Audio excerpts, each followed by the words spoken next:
Zone Ads, World of Local Business Info. To the brain using auditory training. Wow. Programming hearing aids to the brain using auditory training. Yeah. Okay. Starts now. ఎక్కడ ఈ నెంబర్కి WhatsApp చేయగలుగుతారు uncle address I give my respects to the delegates who's patiently waiting and my delegates on the stage. మీరు మాట్లాడిన నెంబర్కి WhatsApp చేయండి So, address not only programming the hearing aids is important, programming the hearing aids towards to the brain is also very important, especially for the patients with COPD and geriatric population. Why? Because there is something called neuroplasticity theory. What happens in the brain is the structure and even the function will change because neuroplasticity acts very fast. Like yesterday's Shivaprasad's presentation shows, the eye will take over the ear in the neuroplasticity. So what happens when somebody gets amputated? Still they feel the hand is still there. If I suddenly tell you, don't think of a pig, you will still think of a pig. So brain always receives the stimulus. So what happens if the neuroplasticity works in hearing loss patients? First thing happens is the primary neuroplasticity. When the high frequencies or certain frequency stimuluses are lost, the coding happens by the another frequency. So as Nitish sir told, by the time they diagnose and by the time you dispense or you place a hearing aid to a particular person, the gap is too much. So during this time, the pruning happens. So the neuroplasticity takeovers by the vision. And what happens once you put a hearing aid? There is something called secondary neuroplasticity. So primary neuroplasticity is something like you lost the hearing, sensory neural hearing loss has come and you're not finding out where to code. But secondary neuroplasticity is the hearing aid is telling this is 2 kilohertz and this is 4 kilohertz.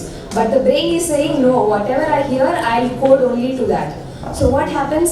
Recoding is happening.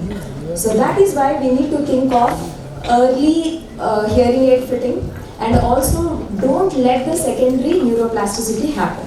So okay, let's see what the hearing aids does. Hearing aids will only amplify the sound and it might give features like giving the sound very quickly and tonotopical localization and all that.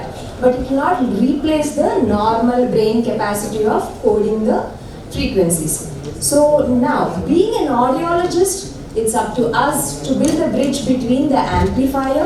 As I said, the moment the amplification is given, yes, the dead area starts stimulating.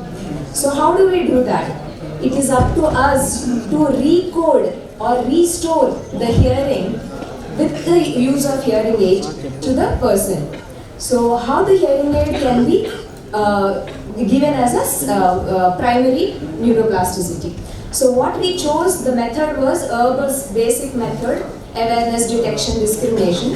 But what we added was, we added auditory verbal stimulus as one aspect and we compensated on the visual stimulus. We made the patients get blindfolded and then they started depending only on the hearing. And we selected 10 days. And we went in an order of awareness, detection and discrimination with both audio visual and compromised on the visual aspect. And then what are the advantages of doing this? We could get connected and understand the patient's psychology after the hearing aid is fitted. So once the patient is coming continuously for 2-3 days, it's easy for us to communicate and understand their original problems. And so many patients were coming continuously. And also, to our surprise, we could see that they are very good with numbers. If I say 4 is ka and 2 is ki, so if I am saying ka ki, they are saying 4-3. You said 4-3. Yes, correct. So topic coding also we just tried so that their memory skills also can be found. So disadvantages are, yes, many people, especially geriatric population, they are very irregular. And many audiologists also might not feel that, once we dispense the hearing aid, okay, asking them to come back again for training and all this will be too cumbersome. In conclusion, I would like to say that do not just give the hearing aid or dispense the hearing aid and program the hearing aid.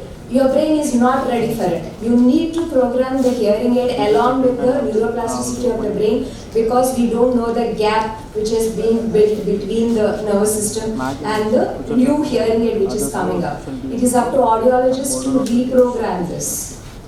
Yeah, this is one of the video sample. If we have time. Slides are not playing. Slides are Technical problem is there. Some technical problem.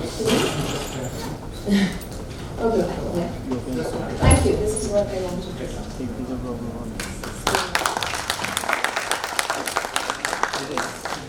say. We had some technical issues. So Subscribe to our channel, click the bell icon and select all.